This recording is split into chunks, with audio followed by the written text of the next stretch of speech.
Welcome to another episode of the Red Room Dialogue, a show that seeks to delve deep into the intricacies of love, sex, marriage, and relationship. I am Petra Ude, and I have with me my amazing Bolawa Olawore. Hi guys, I love the way you call my name. Right, only me can do that. Yes, we're so excited to, have you here with us today because we're going to be discussing a very interesting yet disturbing topic, which is celebrity influence on drug abuse. Now, we know that our celebrities have the ability to influence public opinions and beliefs, especially in the younger generation. But what happens when our idols start doing drugs? Well, we'll get to find out the details right after this break and also introduce the guest. So stay with us.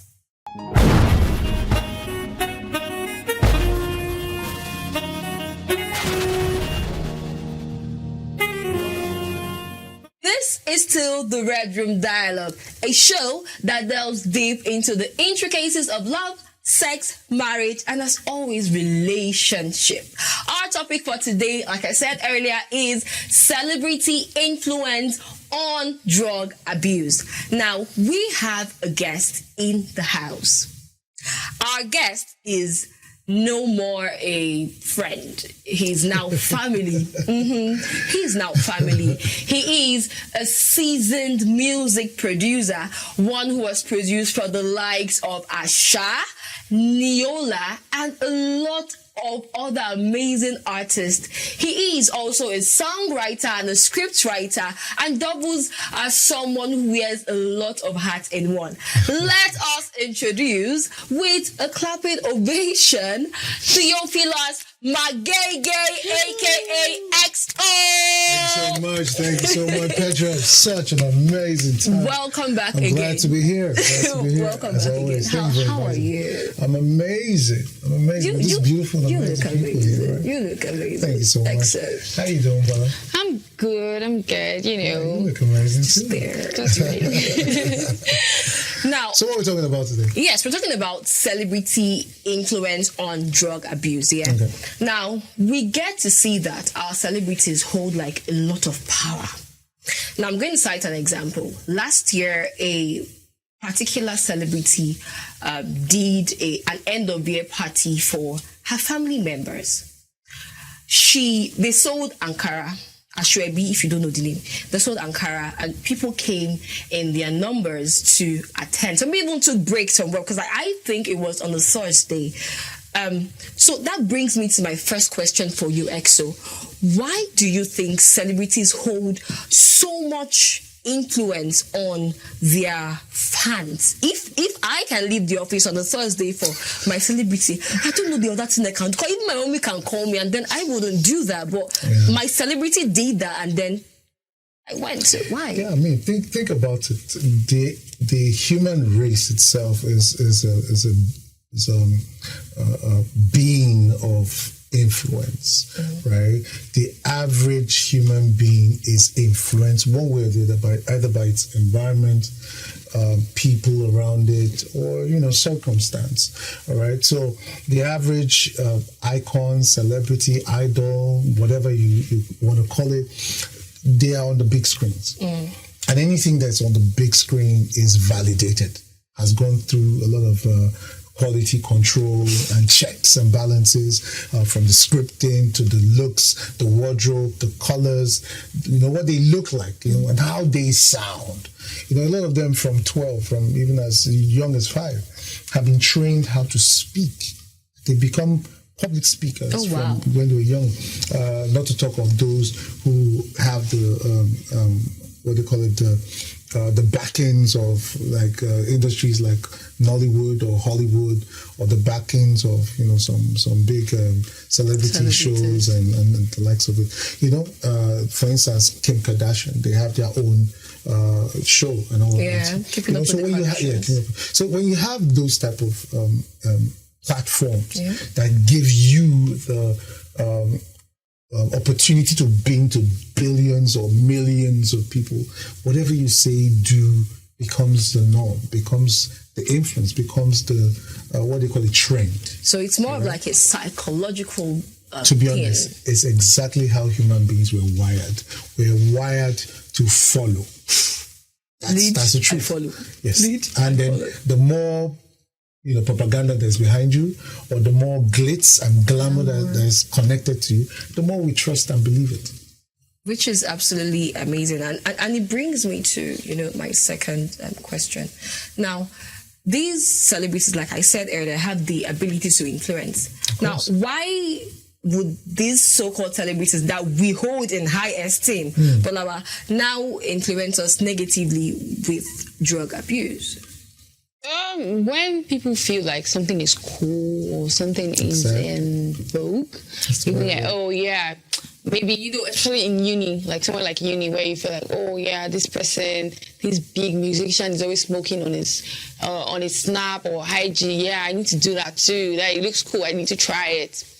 Then they feel inclined to try it. And before you know, and these drugs are very addictive. Before you know it, you're hooked, and then it becomes a lifelong journey of trying to stay away. And it's not easy to stay away because the lifestyle you're already in the lifestyle, so it's a whole thing. So you said something about it being a lifestyle. It is. Can't it be like a one-time thing? Because I don't know, or is it that the percentage of people that have the willpower to stop it at one try, or on one try, is lesser than those that have that doesn't have the ability to withhold themselves? I think I'm just going to speak from personal experience. Absolutely. Because I remember the first time I tried smoking, I didn't like it. I had this together, a bad reaction. And then I would go on to tell people that, I don't do this because I tried it once and I didn't like it. And they would always try to convince me that my experience was not valid, that I probably had the wrong type, I did not do it very well, I did not do this. It's my experience. I'm telling you that I tried it, I didn't like it. Right? I'm the kind of person that would like to try something once, So I tried it, I don't like it, I'll close it on that. And they're like, no, you didn't try the good one. Let me give you another one to try. So it's a culture. Especially among young people, that they are like, you need to try this. You need, if you're not doing this, you're not doing the right thing. Though. You're young. You're young. You don't have steez. You don't have steez. You know the vibes. You know the vibes. You know the vibe. Yeah. So it's a thing, and you be like, you're not cool enough. You don't have steez. You don't Before you know it. I kind of agree with her. I personally have had my own share of experience when it comes to trying things out. I mean, you hear your parents say, don't do that, it's for people that are crazy, or don't do that, it's for people that are mad, or don't do that for people that are rejects, and you have so many stigmatization connected to it. But when you sit down with some of these guys, I start to realize, this guy is intelligent. It's not a riffraff. This guy has something up his head. He has some cool, and then they're trying it out and what's the harm in trying? And then you try it and you're like, you're not prepared for it, things like that. But some, their head cannot carry it, as they call it, you can't carry it, and then there you go. with addiction. You mentioned something about people smoking or taking these substances and then they being intelligent. I didn't put it in your exact words. I remember that I used to have a senior in school. This guy drinks. He drinks anything drinkable. For him to write an exam, his mouth will be smelling of alcohol. And that's the truth. And yet he's the one that graduated with the highest CGPA in our set. Are we saying now that whatever works for you works for you? Because, it is dicey. While we know that is being abusive with drugs, he was drinking it in excess. Like, it was so bad that if he's passing or walking by you, you would perceive it. And it was so strong and so irritating. But this boy beat everybody hands down in the whole school. In the whole school. Maybe there's an exception to the rule, but I mean, I've seen a lot of people in that regard that are the worst. So let's even bring it home now. We already said that, celebrities, we already asked how celebrities get to influence people on to do the drug. On the use of drug, yes, sorry. Now, why would you, as their fave or as a celebrity, celebrity crush, why would you as a celebrity crush see the need to emulate their negative traits? Why is that so? If I were to chip into that, I guess one of the things, one of the reasons I believe is upbringing, poor parental guidance, poor parental influence. Because your first point of influence is your parents. As a kid or as a child, growing up, the family is the first organization that trains you. Before you go to the church or mosque or before you venture into school, the first place where training begins as a child is the home, is the family. So if you have absent fathers, absent mothers, or incompetent parenting, one of the issues you have is a child that has not discovered self, has not mentally, psychologically developed properly. So by the time they get out there, some of these things that they would have been taught naturally, if they were not given the opportunity, they will have to learn it outside. Hence the celebrities, hence the influence, friends, hence the icons, and whatnot. So that's one of the reasons, I think. So you're saying absent parents, lack of proper... Poor parenting, generally. Poor parenting. Yes. But what do you think? I absolutely agree. If a child is easily influenced, your sense of self is not grounded well enough to know that, okay, this is not for me, this is this. And I also feel like parents should give correct information.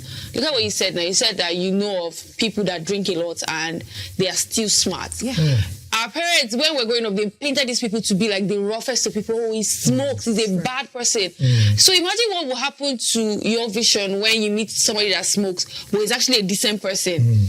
Like, you meet people that do all this kind of thing, and you start to doubt that everything they told you is probably a lie. Maybe they don't know. So you have to give correct information to young people that, this thing, this is how it goes down. Painting like an all black set.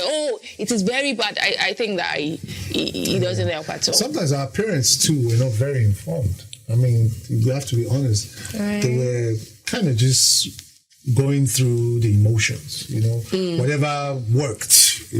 Now we have parents that we have research online, we have Google, we have Wikipedia, we have so many platforms where information can be fact-checked, validated, confirmed, and whatnot. You don't rely on your doctor friend that said, or your cousin that said, your cousin said, Because back in the days, there was so much ambiguity, unlimited information. So there you go. Speaking of online or speaking of the internet, social media also has a part to play in the increase in drug abuse, because they do not censor this thing. When you just see people posting it on all social media platforms, and it is quite disheartening. Disheartening. It's so disheartening.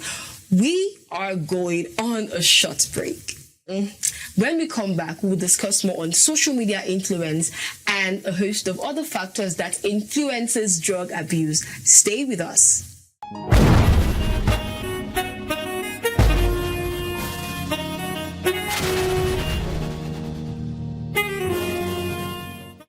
Welcome back. If you're new here, welcome. This is the Red Room Dialogue, a show that delves deep into the intricacies of love, sex, marriage, and relationship. Our topic for today is celebrity influence on drug abuse. And before we went on the break, we were discussing how social media is contributing to the rise of drug abuse. So, EXO, do you mind telling us about these drugs and, how social media contributes to the drug abuse? Yeah, so, I mean, like, in my own experience, I've seen drugs like weed, cannabis, all the types of cannabis and the strains of cannabis. There are different types. The strains. They call them strains. Strains. Yeah, so you have, for instance, you have loud, Ghana loud, Arizona, I have, quite a number of strains. I don't even I've lost touch. As anyone, you're a music producer, so we know that your industry is like. Trust me, like on the weed level is. Has anyone ever brought something to your session, like a session, and then you're just like. So yeah, this kind of reminds me of a very, very wonderful experience that I had. Being the fact that I wasn't really pretty much into smoking and all of that type of thing. But, I mean, I allowed my artists or clients to exhibit their vices within that same environment. And of course, by the time they started lighting it up and enjoying themselves, and Baba, this sound is dope. And of course, I didn't know at the time that the thing was already influencing my cognitive and sense mental, of yes, my strength, but because, the whole thing was going, jamming, smoking, just like jamming, Cloud9. Something that was sounding like a k, it's not sounding like a b. Right? So at the point we had created, we're done, we're satisfied, they left, the highness eventually subsided, and by the time I listened to it, it was like Mangolo. Oh my God, that's crazy. Was unimpressed. I was like, you know what, this is the first and last time this is going to happen. No more, none of this stuff. But that's for you, EXO, yeah. So has there been any artist that you've told, hey, I do not do this in my studio? Oh yeah, sure. Then how did they take it? Because, I mean, I know you can do that to upcoming artists, and then they'll be like, because I be upcoming now, so this one they use their body, they write me. But you can't do that to big artists. They will damn you. They will call your bluff and then do it. So, true story. So there was a particular project I was working with, I can't call their names, but it was a political type vibe. So they invited about 20 artists, most of them popular, I mean, quite popular, all your faves, from the female spectrum to the male spectrum. They all came on board, and some of them came with their usual vices. And because of the nature of the project and how important, because it was a project that was urging people to vote, youths to vote. We didn't want to, overindulge because, there was an agenda behind it. So I had to be very, very strict. I had to follow what the clients wanted, regardless of what the artists wanted to do. So at that point, of course, I did get some backlash. Like, now waiting to make me walk. So are you telling me what to do? Like, yes.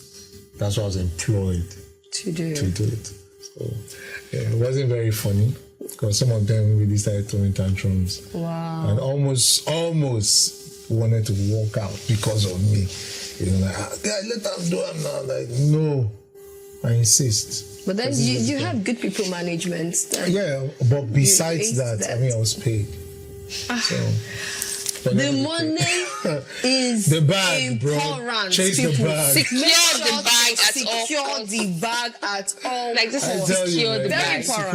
Very important. Sure. Now, but do you think celebrities should be held accountable for the negative influence they the negative traits of drug abuse they portray to their fans or their for those that love them? Do you think they should be held?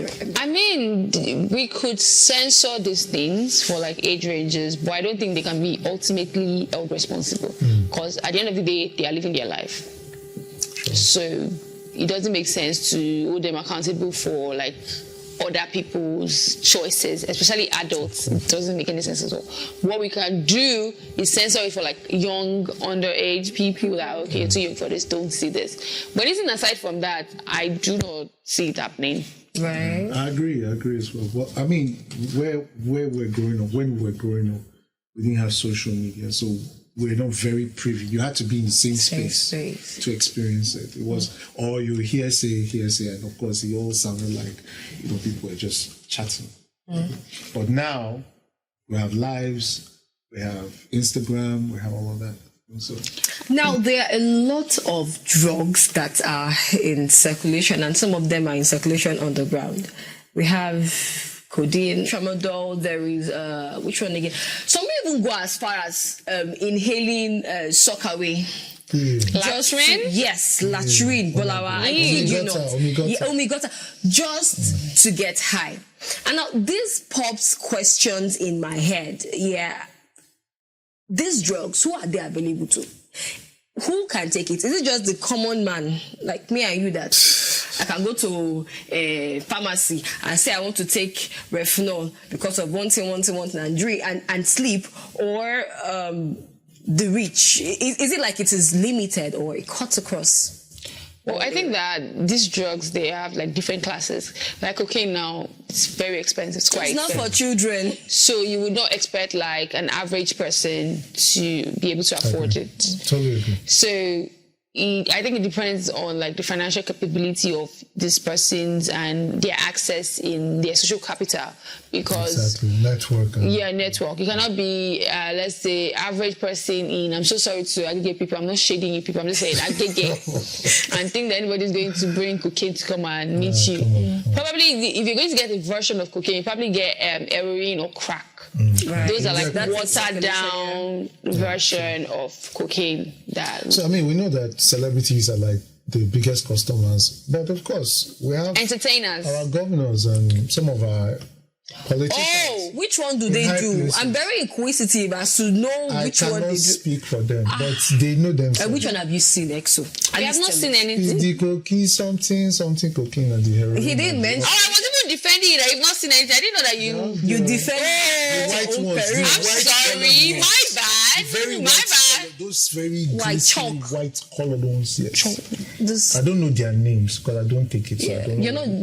I think it's called cocaine. It's called cocaine. Okay. Cocaine.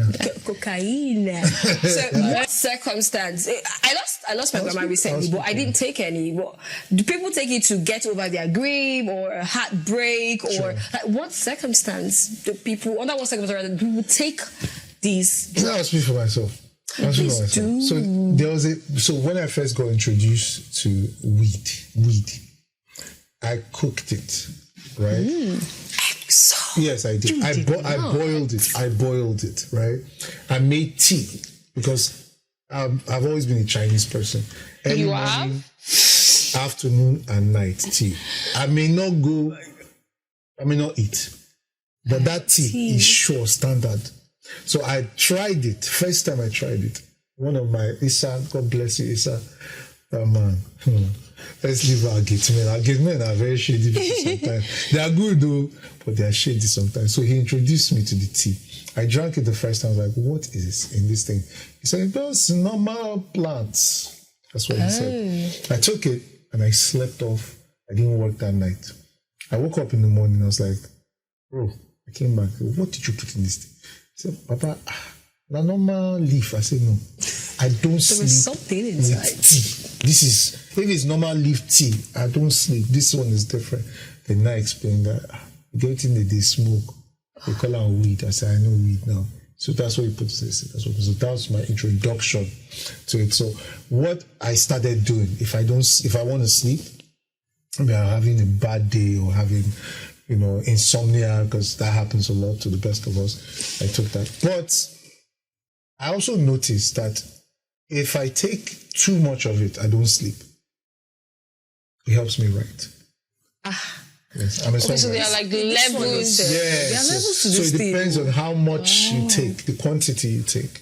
So if I don't take too much, I sleep. If I take too much, I find myself a little energetic too, but it helps me writing. So that's one of, this is just my personal experience. I don't know about others, but yeah. Are you serious, Bola? You? I think the only substance I probably take it off is probably alcohol, and it's probably like I'm at a party, we're trying to have a good time, let loose, you know. Let's keep it pouring. The night is young and we're not drunk enough. Let's keep going. Like let's just. So, Bola, you have not drank because you went through a heartbreak. I actually haven't. I always go through my breakfast sober because I need to like calculate. Affiliation was not right the second time, so you have to like sharp. Your brain has to be like, affiliation could be right second time. That's my girl. Just that. That's my girl. Moving on. But yeah, I've never tried it to creatively, no. To read, no. Creative anything in me. If it's creatively, this is my job, so I'll just come on air and just be like, yeah, you guys, and you fans me. I'll just be talking in nonsense. So yeah, Anybody you don't like, you just call them out. I just call them out, like you. just be speaking gibberish. You. That kind of thing. Just I don't think it's work out. I don't want to get cancelled, please. So we're just going to keep it real. This has been interesting. But just before we go, is there like a way we can curb or regulate this negative trait? See, our agencies, drug agencies, kudos to them, shout out to them for doing a great job so far. We appreciate you. But there's so much they need. Resources aren't readily available. Sometimes they need intel, and not so many people are willing to give up those information. For free. For free, of course. And of course, there's the thing with our celebrities, we want to protect them at all costs. We don't want to hear they're in jail or because and besides, if anyone is caught, I know social media dragging. Say, so it's you that put whiskey in jail. Say, that person, they will drag him forever.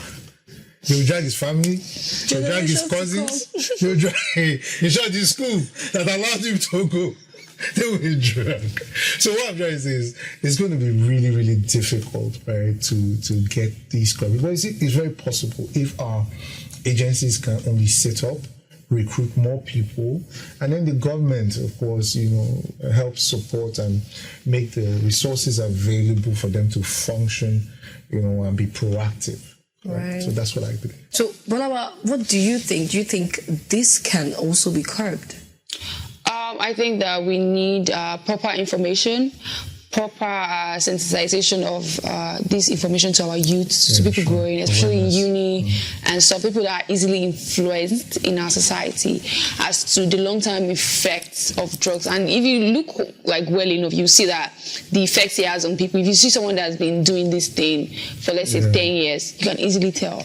You don't need to look too far. You don't need to make up stories and tell them you grow on. You can easily see it. And you just need to tell them that, okay, this is what's going to happen. No lies, no, just facts, just basic facts. And proper ambassadors that would show people that you don't have to smoke to be cool. You don't have to drink to be cool. You don't have to do cocaine. You can be cool and not smoke. I remember when Fireboy just came out, he was always saying is how I don't do drugs, I only drink, and it was a good movement because he was very creative. He is still creative. He's a very good musician, and he was telling us that he was doing all that. His first album had no features, and he went really far. He was telling us that he did all that, no weeds, no anything. So just proper information and sensitization, which is very interesting. And with that, we've come to the end of today's episode of the Red Room Dialogue. But before we go, I'd just like to say one or two things. Now, to our celebrities and those that hold the power to influence public opinion, we only urge you that you be the right role models to, the younger generation, to those looking up to you, and to those that are the celebrity crush, we urge that you emulate the positive traits. Try and be you. Try and be original. You do not need to get high to achieve your desired result. You can always do it all on your own. Thank you so much for being here today, EXO. We Thank you so much for having appreciate me. you as always. Appreciate We love you, Yes. and we hope to see you again. Sure. Right? Yeah, definitely, actually. Anytime, Petra. Friends, please subscribe to all our social media handles at iRavel Studios on YouTube and the Red Room Dialogue on Instagram. Until myself, my beautiful Bolawa, and Agege, and I always do that mistake, I'm sorry, but then, and EXO come your way. I love you. Next time, we say stay connected and blessed. Bye.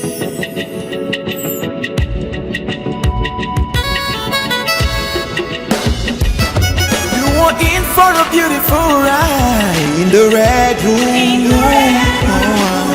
All your doubts you feel, we cater to.